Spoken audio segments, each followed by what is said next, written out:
যখন কেউ অনেক বয়সে পৌঁছে যায়, অন্যের হেল্প ছাড়া সে চলতে পারে না। অর্থাৎ শৈশবের সময়টা তো ছোট বাচ্চাকে কোলে তুলে না রাখলে, তাকে টেক কেয়ার না করলে, দেখে না রাখলে সে যেমনি চলতে পারে না। ছোটবেলায় আমরা যেমনি পেশাব পায়খানা করে যে কোনো জায়গায় নষ্ট করে ফেলতাম, বয়স যখন 90-100 পার হয়ে যায় তার অবস্থাটাও ঠিক একই রকম হয়ে যায়। আল্লাহ তাআলা এটাই বুঝালেন যে ওমান নুআম্মির হুনুনা কিসুফিল খালক, যাকে আমি দীর্ঘ জীবন দিয়েছি, দীর্ঘ হায়াত দিয়েছি, তার লাইফ সাইকেলটাকে আমি রিভার্স করে আবার পুনরায় আগের অবস্থায় নিয়ে যাই। মানে কেমন জানি সে শিশু হয়ে যায়। শিশুরা যেমনি ফেল করে থাকে, কিছু বোঝে না।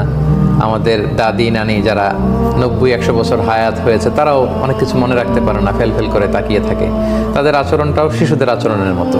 তা আল্লাহ বললেন এই যে শৈশব, কৈশোর, যৌবন, এরপরে বার্ধক্যের পরে আবার কেমন যেন তোমরা সেই আগের শৈশবে ফিরে যাও, শিশুদের মতো আচরণ করো, শিশুদের যে ফিচার থাকে ওই ফিচারে তোমরা ফিরে আসো। আফালা ইয়াকিলুন, এরপরও কি ওরা বুঝবে না যে আমি আল্লাহ তাআলা তার জীবন পরিক্রমাকে এভাবে ঘোরাচ্ছি, বার্ধক্য পার করার পরে তাকে আবার শৈশবে নিয়ে যাচ্ছি, অনেকটা এরকম। এই আয়াতটা দিয়ে আল্লাহ তাদের চিন্তার দুয়ারে একটা ছোট্ট রিমাইন্ডার দিলেন, একটু নক করলেন।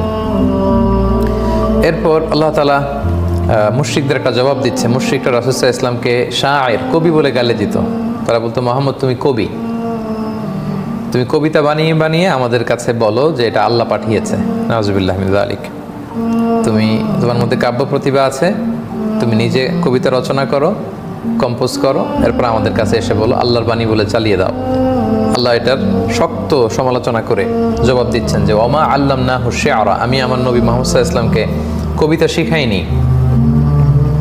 ওমা ইয়ামবাগি লাহু, আর তার জন্য এটা শোভনীয় নয় যে সে কাব্য প্রতিভা চর্চা করবে। ইন হুয়া ইল্লা যিকরুন, এটা হচ্ছে একটা উপদেশ বাণী। কোরআনটা হচ্ছে একটা উপদেশ। ওয়া কোরআনুম মুবিন, এবং এটা হচ্ছে সুস্পষ্ট কোরআন।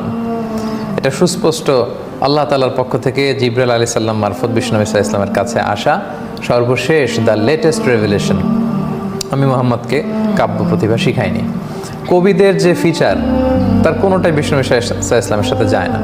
কবিরা মন গড়া কথা বলে, তাদের ইমাজিনেশন, কল্পনাপ্রসূত কথা বলে, ছন্দের তাল লয়, কবিতার লাইনের পংক্তিগুলোর অন্তমিল রাখার জন্য তারা যেমন মন চায় কথা বলে। বিষ্ণুনবী কি কখনো এরকম বলেছেন? না, বলেননি। অনেক কবিদের চারিত্রিক অনেক সমস্যা থাকে। বিষ্ণু ইসলামের কি ক্ষেত্রে এটা ঘটেছে? না, নিষ্কলুষ পবিত্র চরিত্রের তিনি অধিকারী। অনেক কবি আবোল তাবোল বলে, অশ্লীল বিভিন্ন বিষয় নিয়ে তারা কথা বলে। বিষ্ণু ইসলামের কোনো কথার মধ্যে কি কোনো ধরনের অশ্লীলতা এর ছোঁয়া আছে? না, বরং বিষ্ণু ইসলাম যা বলেছেন সত্য বলেছেন, মানবতার পক্ষে বলেছেন, মোরালিটি, ইথিক্স এগুলোর পক্ষে বলেছেন। অর্থাৎ একজন কবির যে সাধারণত ফিচার থাকে এরকম ফিচার বিষ্ণু ইসলামের মধ্যে পাওয়া যায় না। এবং বিষ্ণু ইসলাম আল্লাহ বোঝাতে চাইলেন যে হে কুরাইশরা, তোমাদের এলাকাতেই তো জন্মগ্রহণ করলো, মক্কা হচ্ছে মুহাম্মদ ইসলামের বার্থ প্লেস। সে শিশু ছিল তোমাদের মাঝে, কৈশোর যৌবন পার হয়ে আজকে 40 বছর পরে নবুয়ত দাবি করার কারণে তোমরা তার উপর মিথ্যা লেভেল আপ করছো। পয়েট, শায়ের বলে তোমরা লেভেল দিচ্ছ মুহাম্মদ ইসলামকে। কই, সে তো কারো কাছে কোনোদিন পড়তে যায়নি, শিখতে যায়নি। এবং বিষ্ণু ইসলাম কারো কাছে কখনো কোনো অক্ষর জ্ঞান তিনি শিখেননি, বরং সরাসরি আল্লাহ তাআলা বিষ্ণু ইসলামকে শিখিয়েছেন। কারো কাছে যে বিষ্ণু ইসলাম নতজানু হয়ে বসেননি যে আপনি আমার শিক্ষক, আপনি আমাকে শিখান না, এটা বিষ্ণু ইসলামের ক্ষেত্রে যায়নি। বিষ্ণু ইসলাম বলতেন আল্লামানি রব্বি, আমার রব আমাকে শিখিয়েছেন। সরাসরি আল্লাহ তাআলা বিষ্ণু ইসলামকে শিখিয়েছেন। এবং ওনার পুরো জীবনে কখনো তিনি কবিতা বলেননি। হাদিসে দুই একটা জায়গায় দুই একটা লাইন পাওয়া যায় যে কথাগুলো মিলে যায়। হুনাইন যুদ্ধে রাসূল সাল্লাল্লাহু আলাইহি ওয়াসাল্লাম ইন্সপায়ার করার জন্য বলেছিলেন আনান নবী লা কাযিব আনা ইবনু আব্দুল মুত্তালিব। তারপর যখন মসজিদে নববী তিনি বিল্ড আপ করবেন মাটি কাদা পাতের জন্য, এবং ইয়াহিক্কুল কওলু আলাল কাফিরিন, কাফেরদের জন্য এই কথাটা কনফার্ম হয়ে গিয়েছে, সুনিশ্চিত হয়ে গিয়েছে কোরআনের সতর্কতার মধ্য দিয়ে যে তারা এই কোরআনের সতর্কতাকে মানেনি। আমরা গত পর্বে বলেছিলাম কোরআনের ওয়ার্নিং বা সতর্কতা 3 ধরনের। এক নম্বর হচ্ছে পূর্ববর্তী জাতিরা কেন ধ্বংস হয়েছিল, বারবার এটা বলে কোরআন আমাদেরকে সতর্ক করে যেন আমরা একই পথে পা না বাড়াই। এরপর কিয়ামতের বিভীষিকাময় পরিস্থিতির ব্যাপারে ওয়ার্নিং। 3 নম্বর হচ্ছে the warning regarding hell fire, জাহান্নামের ব্যাপারে ওয়ার্নিং। এত ওয়ার্নিং কাফেরদের কাছে হাজির করার পরেও তারা যখন কোরআন মানেনি, তাদের জন্য যে আযাব অবধারিত এটা সুনিশ্চিত হয়েছে। তাহলে আমরা এই 3টি আয়াত শেষ করলাম। সম্মানিত সুধী, আমরা যদি সামনের দিকে যেতে থাকি আমরা দেখব যে এরপরে আল্লাহ তাআলা আমাদেরকে কি কি নিয়ামত দিয়েছেন সেটা আবার আমাদের সামনে তুলে ধরলেন। আল্লাহ তাআলা বললেন, আওয়ালাম ইয়ারাউ আন্না খালাকনা লাহুম মিম্মা আমিলাত আইদিনা আনআমান ফাহুম লাহা মালিকুন। আল্লাহ বলেন, আমার নিজ হাত যেগুলো সৃষ্টি করেছে তার মধ্যে অন্যতম হচ্ছে আনআমান, লাইভ স্টক, অর্থাৎ ক্যাডেল, গবাদি পশু। এই পশুগুলো, গবাদি পশুগুলো, লাইভ স্টকগুলো একটা স্পেশাল নিয়ামত যেটা আমি আল্লাহ নিজ হাতে তৈরি করেছি।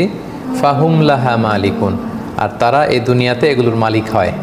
কোরআনদেরকে বোঝাতে চাচ্ছে যে তোমরা উটের মালিক, তোমরা ছাগলের মালিক, দুম্বা, বকরি, এগুলোর মালিক তোমরা হও। এগুলো কিন্তু তোমরা তৈরি করনি। এই লাইভ স্টকগুলো, এই গবাদি পশুগুলো আমি আল্লাহ তাআলা নিজ হাতে তৈরি করেছি। এবং ওয়াজাল্লালনা লাহুম, শুধু তাই না, এই প্রাণীগুলোকে আমি তাদের বশীভূত করেছি। তা না হলে আল্লাহ তাআলা যদি দয়া করে এই প্রাণীগুলোকে আমাদের বশীভূত না করতেন, তাহলে এত বিশাল উট, এটা মানুষের বশ মানবে কোনো কারণ ছিল না। একটা মানুষের চাইতে কত গুণ বড়, কত উঁচু আরবের উটগুলো যদি তাদের শক্ত পা দিয়ে একটা লাথি মারে, এক একটা মানুষ 4-5 হাত দূরে ছিটকে পড়বে।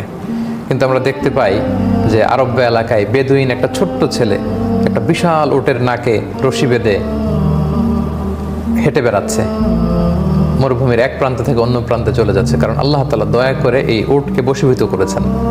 আল্লাহ সেটাই বলেন, ওয়াজাল্লালনা লাহুম, এই গবাদি পশুগুলোকে আমি বশীভূত করেছি।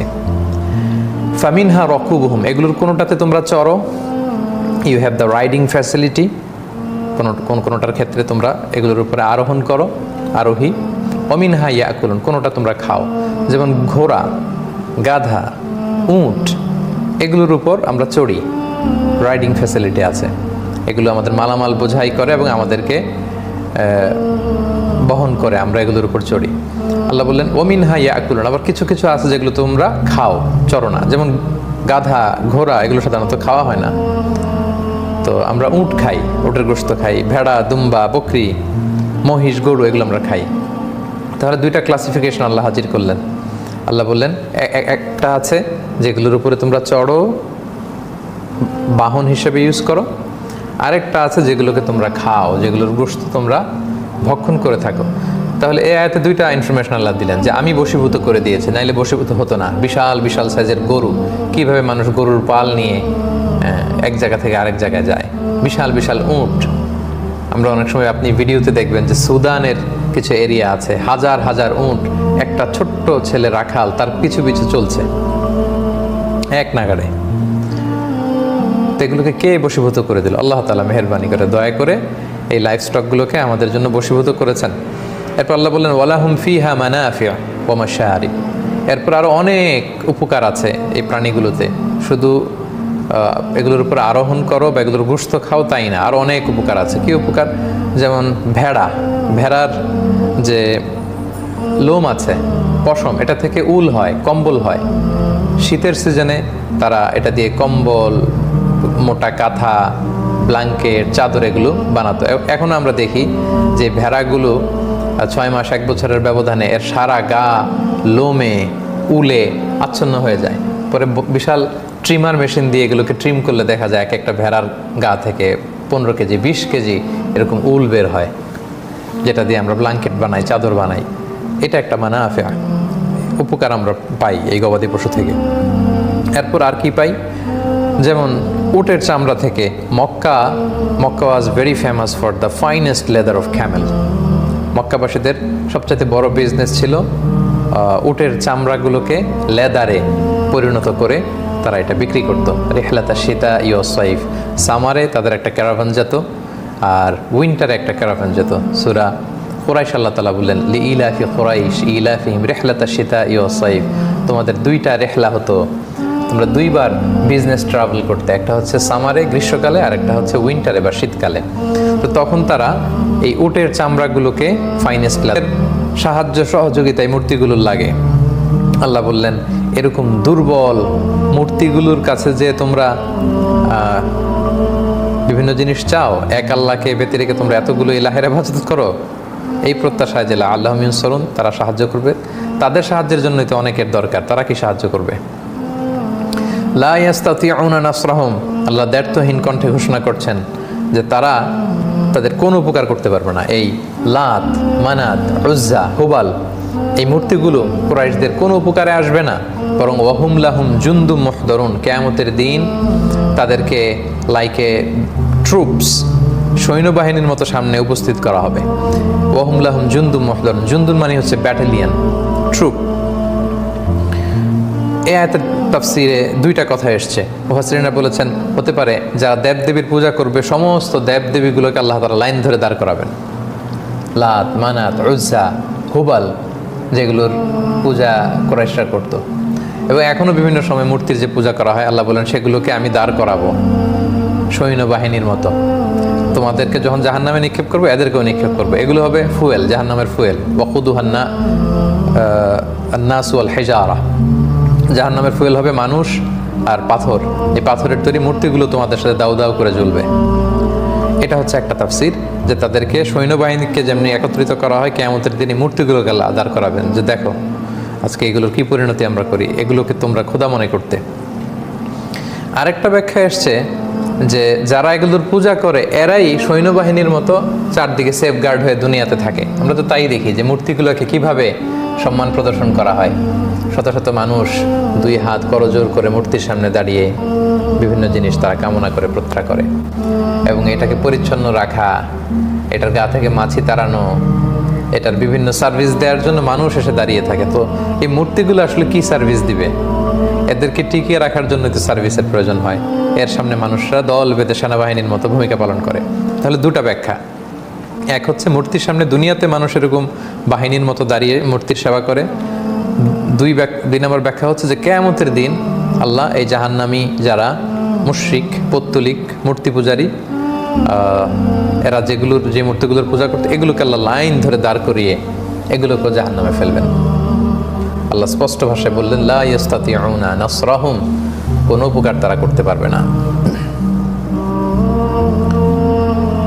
গেল রাসূলুল্লাহ সাল্লাল্লাহু বারবার যখন মক্কার কুরাইশদের কাছে এই পুনরুত্থান, এটাকে আরবিতে বলে আল বাআস, আল্লাহ যে আবার মৃত্যুর পরে সবাইকে জীবিত করবেন।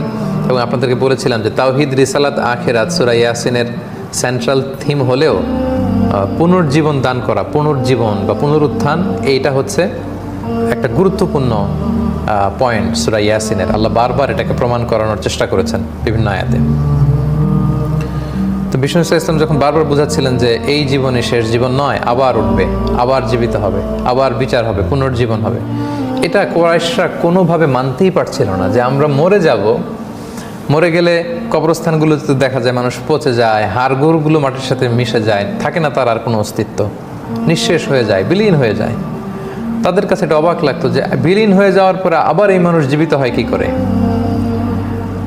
বারবার যখন বিষ্ণু ইসলাম পুনরুজ্জীবন, পুনরুত্থানকে প্রতিষ্ঠা করার চেষ্টা করছিলেন কোরআনের আয়াত দিয়ে, তখন তাফসিরে এসেছে দুজনের কথা। কোনো তাফসিরে এসেছে আস ইবনে ওয়াইল, কোনো তাফসিরে এসেছে উবাই ইবনে খালাফ। তারা কোনো একটা কবরস্থানে যে একটা মৃত মানুষের যে স্কেলিটন, কঙ্কাল আছে, এই কঙ্কালের একটা হাড় নিয়ে এসেছে, অস্থি, আরবিতে বলে ইদাম, আজমুন বা ইদাম, এই একটা হাড্ডি, মরা মানুষের কঙ্কালের হাড্ডি এনে বিষ্ণু ইসলামের সামনে এসে নিজ হাতে হাড্ডিটাকে এরকম চাপা দিয়ে চূর্ণ বিচূর্ণ করে বিষ্ণু ইসলামের সামনে এরকম ফু দিয়ে ফেলে বলে, মুহাম্মদ তুমি কি বলতে চাচ্ছ এই যে কঙ্কালের জীর্ণ শীর্ণ চূর্ণ হয়ে যাওয়া হাড়, যেটা এখন ধুলাবালিতে রূপান্তরিত হয়েছে, এইটাকে আল্লাহ জীবিত করবেন? এটা কি আসলে বিশ্বাসযোগ্য? এটা কি আসলে কমন সেন্সে ধরে? তুমি কি দাওয়াত দিচ্ছ মুহাম্মদ? তুমি কি এই কথা বলতে চাচ্ছ যে এই কঙ্কালের এই হাড়, গুঁড়ো হয়ে যাওয়া, জীর্ণ শীর্ণ হয়ে যাওয়া এই হাড়, যেটা ডাস্ট বা ধুলাবালিতে রূপান্তরিত হয়েছে, এইটারে আল্লাহ আবার গোশত দিবেন, প্রাণ দিবেন, আবার উঠাবেন, জীবিত করবেন, এই কথা তুমি বলতে চাচ্ছ না?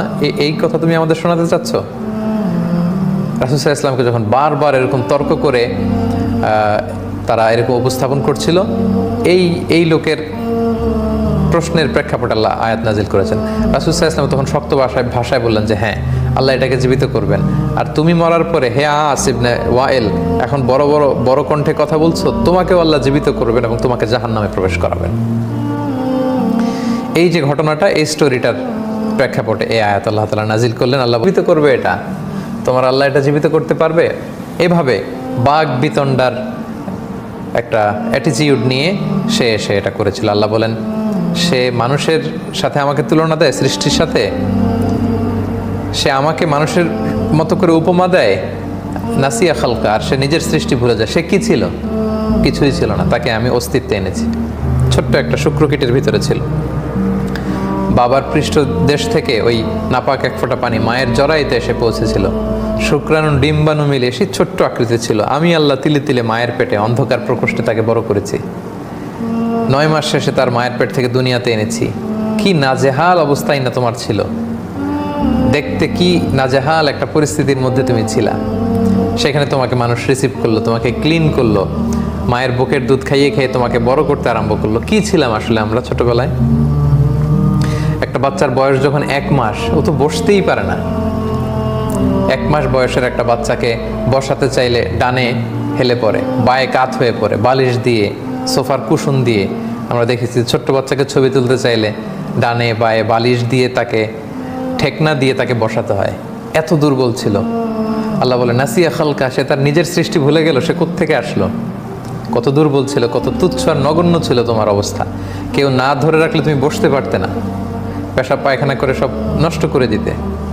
দাঁত ছিল না চিবিয়ে শক্ত কিছু খাওয়ার, লিকুইড পানি দিলে তুমি খেতে পারতা। একটু পরিমাণে বেশি হলে মুখ বেয়ে গাল বেয়ে তোমার পানি পড়তো, দুধ পড়তো, খাবার পড়তো। এই তো ছিল তোমার জীবন। আল্লাহ বলে ওয়ানাসিয়া খালকা, সে তার নিজের সৃষ্টি প্রক্রিয়া ভুলে গিয়েছে। তার সৃষ্টিটা, তার ডেভেলপমেন্টটা কিভাবে হয়েছে, কই ছিল, কি ছিল, কিভাবে ধাপে ধাপে আজকের সে পূর্ণ শক্তিসম্পন্ন মানুষ হয়েছে। মানুষ হিস্ট্রি ভুলে যায়। আর নবীর সামনে এসে বলে মাইয়া হাইল ইদাম, কে এই? দ্বিতীয়বার এটা সহজ হয়, তৃতীয়বার আরও সহজ, চতুর্থ পঞ্চমবার এটা সে অ্যাডপ্ট করে ফেলে। তখন এটাতে সে তার এক্সপার্টিস চলে আসে। সে খুব অল্প সময়ে, খুব তড়িৎ গতিতে সেটা করতে পারে। তো যে আল্লাহ অস্তিত্বহীনতা থেকে তোমাকে অস্তিত্বে আনতে পারে, প্রথমবার যিনি তোমাকে সৃষ্টি করতে পারে, দ্বিতীয়বার কি তিনি তোমাকে কঙ্কাল থেকে আবার পুনরায় পুনরুজ্জীবন দান করতে পারবে না? পুনরুত্থিত করতে পারবে না? এটা তো কমন সেন্সে ধরে। চিন্তা করলেই তো বোঝা যায়, যিনি প্রথমে সৃষ্টি করতে পারেন, দ্বিতীয়বার সৃষ্টি করা তার জন্য সহজ। আল্লাহ সেটাই বললেন না। কুল, নবী আপনি বলুন, ইউহয়িহাল্লাযী আনশাআহা আউওয়ালা মাররা। এই কঙ্কাল, এই জীর্ণ হাড় নিয়ে তুমি এসে আমার সাথে কথা বলো, এটাকে তিনি জীবন দান করবেন, জীবিত করবেন, যিনি এটাকে প্রথমে সৃষ্টি করেছিলেন। ওহুয়া বিকুল্লি খালকিন আলিম, আর যে কোনো সৃষ্টির ব্যাপারে তিনি মহাজ্ঞানী। কোনটা কিভাবে সৃষ্টি করতে হয় এটা তিনি জানেন। এরপর আল্লাহ তাআলা বললেন যে আল্লাযী জাআলা লাকুম মিনাশ শাজারিল আখদারি নারা, তিনি তো সেই সত্তা যিনি তোমাদের জন্য সবুজ গাছ থেকে আগুনের বন্দোবস্ত করেছেন। ফাইদা আনতুম মিনহু তুকিদুন, যেটা থেকে তোমরা আগুন জ্বালাও, তোমরা আগুন পোহাও। তোমরা কোনো কিছু রান্না করতে হলে, আগুন জ্বালানোর প্রয়োজন হলে সেটা থেকে তোমরা আগুন পাও। এখান থেকে আল্লাহ তাআলা বোঝাতে চাইলেন যে যেই লাকড়িগুলো আমরা জ্বালিয়ে আগুন দাউ দাউ করে আমরা জ্বলতে দেখি, এই লাকড়িগুলো তো একসময় এরকম শক্ত রুক্ষ কাঠ ছিল না। এটা একসময় সবুজ শ্যামল গাছ ছিল। আপনি যদি খেয়াল করেন, একটা গাছ সবুজ পাতা, ভেতরে এটার মধ্যে ভেজা ভেজা, গাছ কেটে দিলে কষ বের হয়, মানে রস বের হয়, পানি বের হয়। তো এটা তো সিক্ত সবুজ একটা জিনিস।